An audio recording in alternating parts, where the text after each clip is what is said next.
We go. How's that? Let's do this. The Cult of Hockey podcast by the faithful and for the faithful. I'm David Staples of the Edmonton Journal, and I'm here tonight with Bruce McCurdy. Welcome, Bruce. Hey, David, how are you doing tonight? Well, I was doing a lot better every time the Oilers got a lead, and then they just pissed it away, Bruce. Man, did they ever. The Wild outworked them, outpinched them, had better strategy. I love that pinch. I love that full court, full ice pressure that the Wild put on constantly. I wish the Oilers were a little bit more aggressive on that. And they beat them 5-3, a much deserved, well-deserved win by the Wild. And Bruce, this is a hat. Who mentioned this at Low Tide's blog, this statistic, but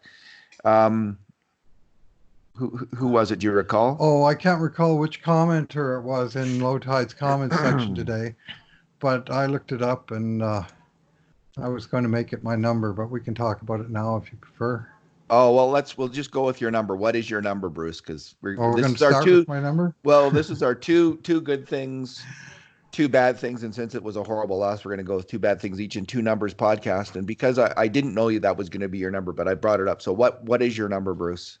My number is 15-3, which is Minnesota Wild's record in Edmonton during the decade 2010 to 2020. Wretched. 15-3. And that's with the Oilers having won a couple of the more recent games, but there was an 8-game Wild winning streak in there and a 5-game Wild winning streak. And we saw this exact same game last year, October 30th. I remembered the game, but I looked up the details, but I was right. Oilers led 1-0, 2-1, 3-2. Couldn't hold any of the leads. Minnesota got the lead once and held it all the way to the end of the game. And this exact same thing happened tonight.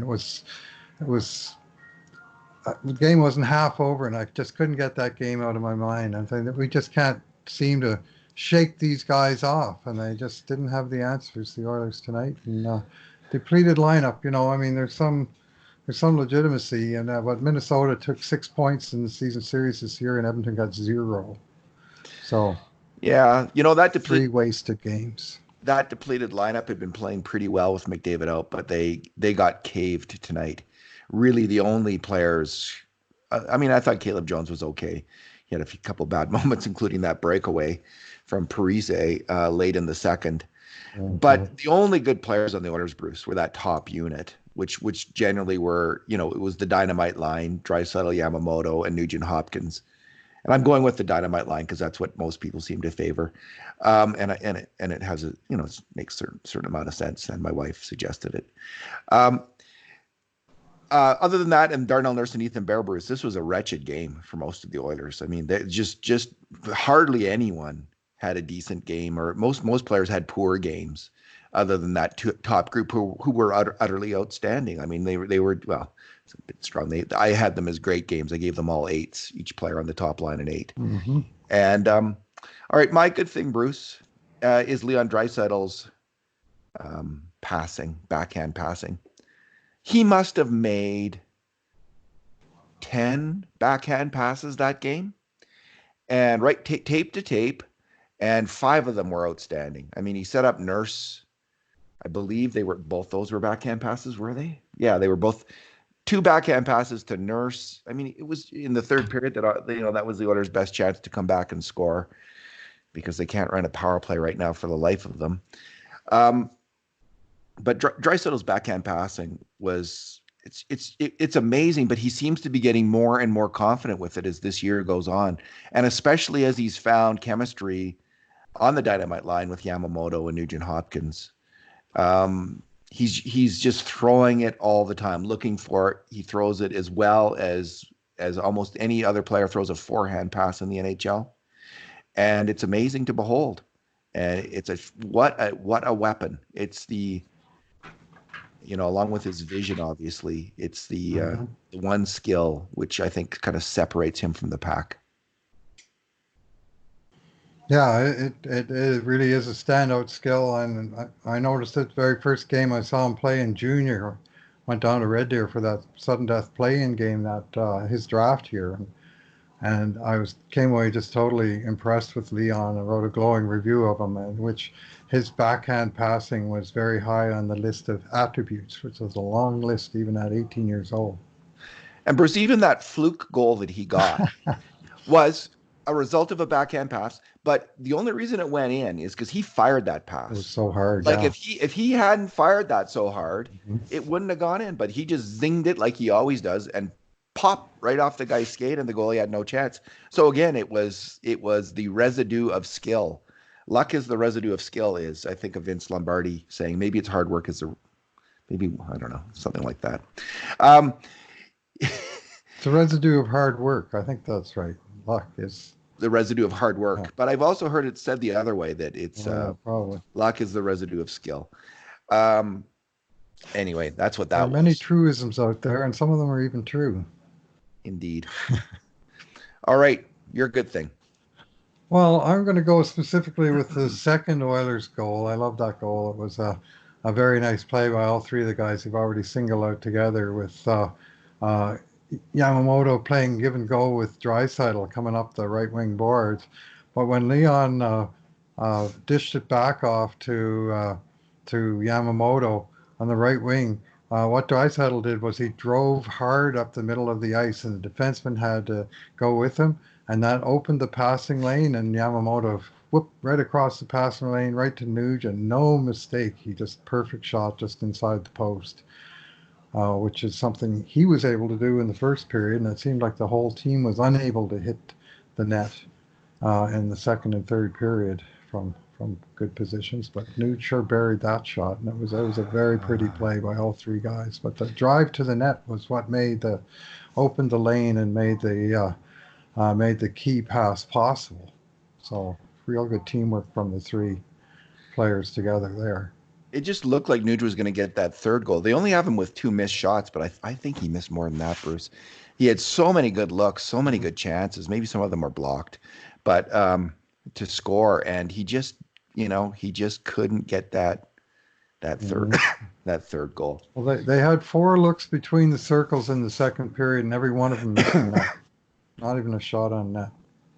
Yeah, frustrating. So yeah, it'll drive you nuts. I mean, the odd one's going to happen. I mean, they're shooting for small spaces, but when you get four, you got to have at least one of them's got to be on the target, for goodness sake.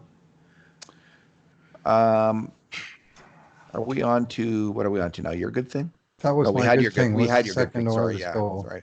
We're just still talking about the dry settle line, so I thought it was still my good thing.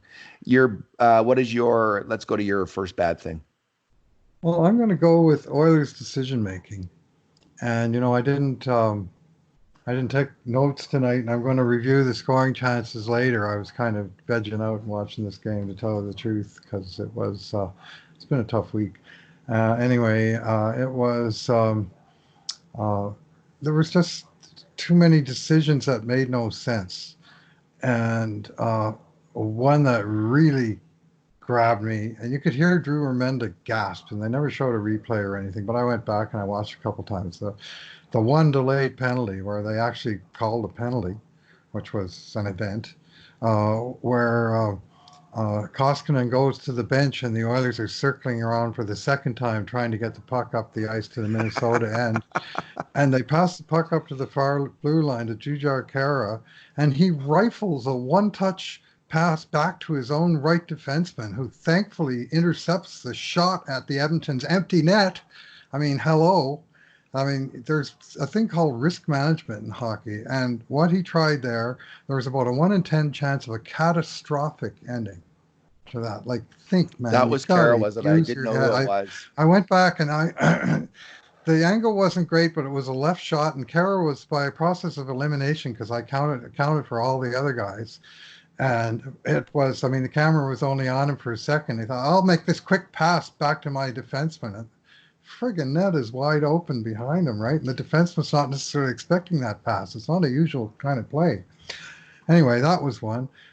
Caleb Jones allowing a guy to get behind him for a clear breakaway with 3 seconds left in the period. I mean, you just cannot that you can't have that happen. You cannot have that Yeah, you happen. can't have that happen. Caleb Jones had another one in the first period where he stepped up to the offensive blue line and got beat. So they broke out 2-on-2, and then he let his man get behind him on the 2-on-2, and he wound up alone in front of the net when the inevitable good pass came through. Uh, I don't want to single Caleb Jones, but he did have two of them, and there was, I mean, Adam Larson, man, oh Oh, man, Bruce. Yeah, that that play yeah. Well, on the on this he's on going to the. be my other bad thing, so I'll All get right, into so more let's not get detail into it. on that there. Okay, how about But Chiason's penalty in the third? Come on, man. yeah, Don't get your yeah, stick in there. yeah. I thought the guy kind of grabbed his stick too. It was kind of iffy, but it was. I got to say, the players really didn't have any idea what the refs were going to call after Ryan Suter got the natural hat trick in about 15 seconds on the first period when he tripped Nugent-Hopkins, cross-checked Yamamoto, and cross-checked Draisaitl to the ice. All three, to me, clear fouls, each a clear foul. Collectively, you got to call at least one of them. Three in a row, and the refs said, well, nothing to see here.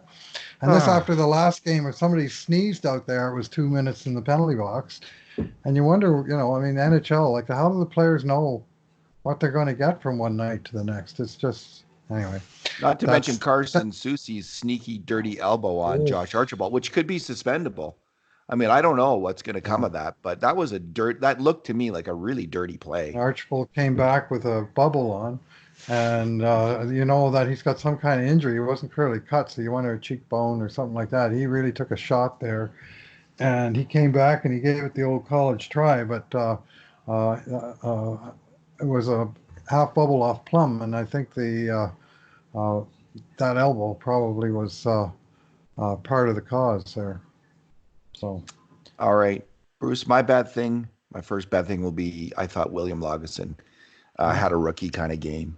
yeah, He had his strongest game last game, but this yep, game, man, um, the first goal against his read, the rebound was kind of to the side of the net. It wasn't great because it was an outside shot, but you're kind of supposed to put the shot puck to the outside if you're the goalie on a point shot. If you can't smother it, and so it went to the side. And if Lagesson had only been quick to the read, quick on his feet, but he was slow on both, and Fiala cruised right into the slot and scored. easy goal in Lagesson's the end. Lagesson's got to make that play if he wants to be an NHLer. Yeah. And then what did I see? I'm just reading I've already posted the game grades here. Oh yeah. Then there was a play in the I think it was the second goal, the second wild goal by Soucy. The puck kind of goes in the Oilers' end, and Lagesson's, for some reason, he's heading back slowly. The whole time I'm thinking, is rookie, go back as fast as you can. He's been on an offensive floor. I'm thinking, rookie, go back as fast as you can to your own zone and cover someone. And he never really did get back fast. And when the puck came around the boards, he was really slow and out of position getting to Matt Zuccarello on the boards, who passed it over to Soucy, who scored on a screenshot. Josh Archibald was screening the goalie on that one. And I just had Lagesson again. Like, you're just Uh-huh. not. Get on those guys if you want to stay in the Yeah. NHL. This is the NHL. You can't give Matt Zuccarello time and space to make a pass. And you've got to read the play quick. You've got to Mm-hmm. process it quickly. You've got to be on that man. Even if it's Mm-hmm. not, even if it's over at the boards and it's not readily apparent that's your man, you've got to figure it out that he is your man because it was your guy and stop that pass. So William Lagesson, not as a learning experience. Hopefully, he We'll spent talk some of about that that. game. Hopefully, he spent some of the learning time watching Jonas Brodin build a brick wall in the left face-off circle for Minnesota. Holy crap! That guy blocked. What did he get tonight? 7 block shots, and Wow. I think 5 of them in the first period. And they just couldn't get anything. And pass the same way. He was just getting a stick on everything. Yeah. And Minnesota was. I mean, here are the shots. 26 for Edmonton, 26 shots on net, 26 shots that were blocked by Minnesota. At the other end, 39 shots on net, 13 that were blocked. So they were getting 3 out of 4 through and on net. It didn't miss the net. And the Oilers 2 out of 4. Like a huge difference. That's another measure of the desperation of the two teams. One Mm-hmm. team was much more determined to win that game tonight. Yeah. Was absolutely um, determined to win it. Bruce, do you have another bad thing? Larson. Oh yeah, Adam Larson. Yeah. Well, man, oh man. And I'll just go back to the third period. I wasn't thrilled with his game all night. I thought he and Jones were struggling behind their own blue line. Well, I actually will go back because the 3-3 goal happened after an interminable shift in Edmonton's end that seemed to last about 2 minutes, where nobody could make a single play to win a battle and clear the puck. And that included Adam Larson, who had one good chance, and he just banked it off the boards right to the point man like he was passing it to him. And eventually, Terrible. that was the one where the puck got deflected over, and Sturgeon made the perfect shot off the post and in after, a little bit of a broken play on the pass. But the whole play was broken from an Edmonton perspective. They couldn't do one thing right. No. That was a play where you needed the veteran Larson to make a good veteran play and eat the puck somewhere or finish some guy off and break the cycle or even ice the frickin' thing and get a chance to gasp your breath for 15 seconds. That didn't happen. Then in the third period early, there was a shift where they were under pressure for another minute, it seemed like. And finally, they got it out, and Larson came out, and he got about 5 feet on the wrong side of center, and he iced it. And back it comes again. And then there's a face-off in Edmonton's territory, lost face-off. And that goes around, they get 2 or 3 whacks at it, and finally Larson slashes a guy, and he goes in the penalty box. Then they get a penalty in the first, minute and 59 of the power play. The puck was in Edmonton's end. So it was in Edmonton's end for 3 minutes straight, with the only exception being the time Larson got it out and needlessly iced it. Again, that's a play. I criticized Colby Cave for a particularly egregious example of that, but this one, he just had to take one more step and get to center, and then everybody can change. And instead, they're out there gasping while Minnesota sends their first line over the boards. And then, of course, we can hardly let the night slide by without mention of the game winner, where Spurgeon again takes a backhand shot from a low angle that Koskinen's got covered until Larson decides he needs to take a whack at the puck as it goes by and makes a perfect deflection into the little gap off the short side post and in. And, defensemen swing at pucks all the time. They get pieces of pucks, and sometimes it does good, but you want to block the dangerous shots. On that shot, Koskinen's going to make that save 1,000 times in a row, unless somebody deflects it on the way into him, and that's what Larson did there. And was it even going on net? I don't even know if it was. I think so, but Koskinen had it covered. It only changed direction by about 2 inches, but it just went into this little crack that the angle wouldn't have been there if the puck had been coming straight at him, but because it was tipped part way in, it changed the angle of the puck, and it found this crevice. And, you could probably say Koskinen didn't seal the post, but just Larson had no reason to do what he did, and I wound up saying that too many times tonight.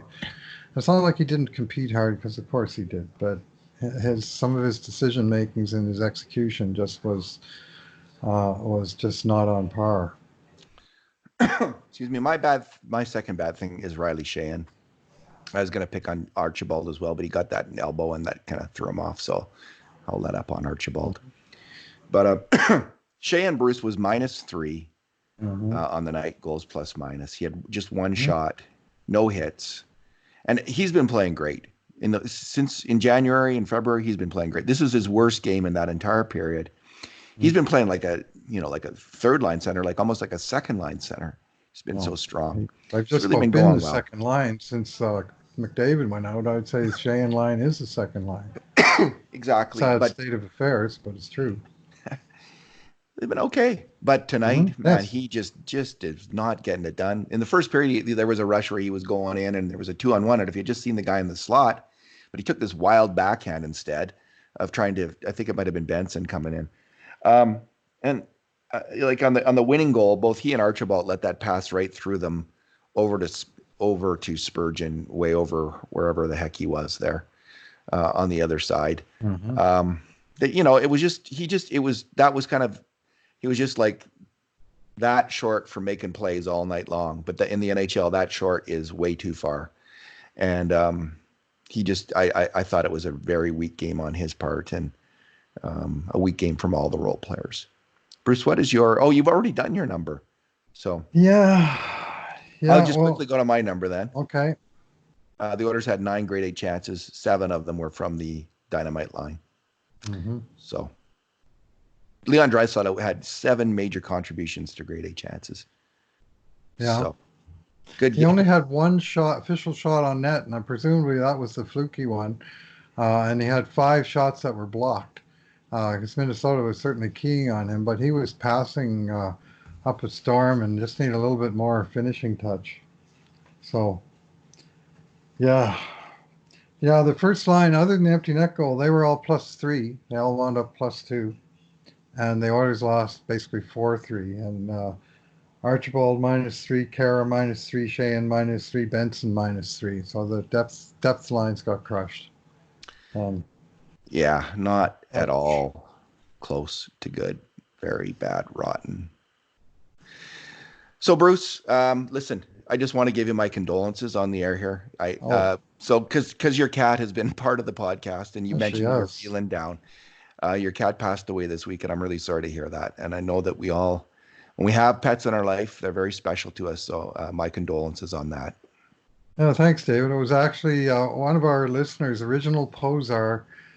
He picked up. He said, "I thought you sounded a little down on the podcast. I thought you'd be excited after that game." And during the podcast, she was near the end, and about 20 minutes after the podcast ended, was when she Excuse me. was when she passed. And then, of course, game grades came after that, and then it was kind of a schmozzle of a night, and I've been discombobulated ever since. It's a tough loss. We had a very very close bond, and when a bond is snapped, it's got quite a recoil to it, and I've been dealing with some of that this last 48 hours. But thankfully, I got wonderful. I posted one tweet on it, and it got like 800 likes and almost 200 responses from people, and thank you all for that.